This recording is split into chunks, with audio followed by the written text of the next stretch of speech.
चैत्र मास की शुक्ल पक्ष को कामदा एकादशी है। यह समस्त पापों को नष्ट करने वाली एकादशी है।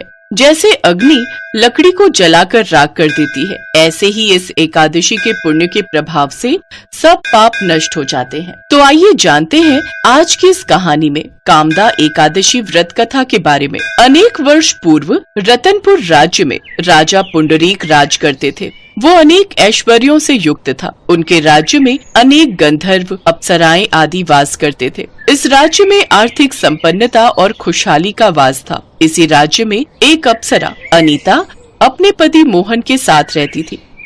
दोनों पति पत्नी गायन विद्या में पारंगत थे। उन दोनों में एक दूसरे के प्रति बहुत प्रेम था। वो दोनों एक दूसरे में ही लीन रहते और एक दूसरे को खोने के विचार से भी बहुत डरते थे। एक दिन मोहन राजा पुंडरीक के सामने गायन और नृत्य कर रहा था, लेकिन नृत्य करते करते उसे अपनी पत्नी अनीता की याद सताने लगी, जिसके कारण वो अशुद्ध गायन और नृत्य करने लगा, जिस पर राजा को भयंकर क्रोध आ गया। ए मूर्ख, तू मेरे सम्मुख गायन प्रस्तुत करते हुए भी अपनी स्त्री का स्मरण कर रहा है। मैं तुझे श्राप देता हूँ कि तू नरभक्षी दैत्य बनकर अपने कर्म का फल भोगेगा। महाराज पुंडरीक के इतना कहते ही मोहन एक विशालकाय राक्षस बन गया। उसका भयंकर मुख, विशाल पहाड़ समान गर्दन और सिर पर भयानक सींग, बड़ी बड़ी डरावनी आंखें उसे काफी भयभीत बना रही थी। ये क्या हो गया? मैं ऐसा भयानक राक्षस? मोहन ये सोचकर जंगल की ओर चला गया और अपने कर्मों का फल भोगने लगा।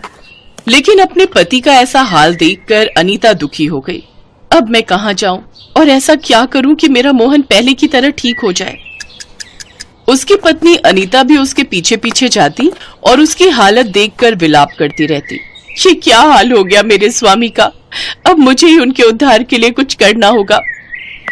फिर अनीता विंध्याचल पर्वत की ओर गई और वहां उसने एक आश्रम देखा।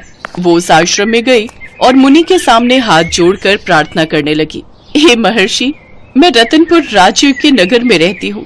मैं एक गंधर्व पुत्री हूँ। मैं अपने पति के साथ एक खुशहाल जीवन व्यतीत कर रही थी, लेकिन एक दिन। इसके बाद अनीता सारी बात उस मुनि को बताती है। महर्षि, कृपा कर उन्हें राक्षस योनि से मुक्त करने का कोई उपाय बताइए। महर्षि ने कहा, चैत्र मास की शुक्ल पक्ष की एकादशी का नाम कामदा है। उसका व्रत करने से प्राणी को पुण्य प्राप्त होते हैं।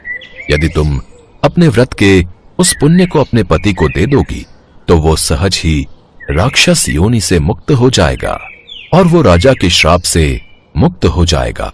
सच महर्षि, तब तो मैं अवश्य इस व्रत को करूंगी। ऐसे ही कामदा एकादशी का दिन भी आ जाता है।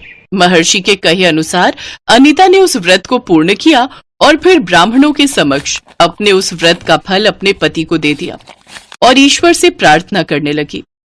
हे प्रभु, मैंने जो ये कामदा एकादशी का व्रत किया है, उसका फल मेरे पतिदेव को मिले, जिससे उनकी राक्षस योनि से शीघ्र मुक्ति हो जाए। उसके इतना कहते ही कुछ देर बाद ही उसकी राक्षस योनि से मुक्ति हो गई और वो फिर से दिव्य रूप में लौट आया। अब वो दोनों पति पत्नी पहले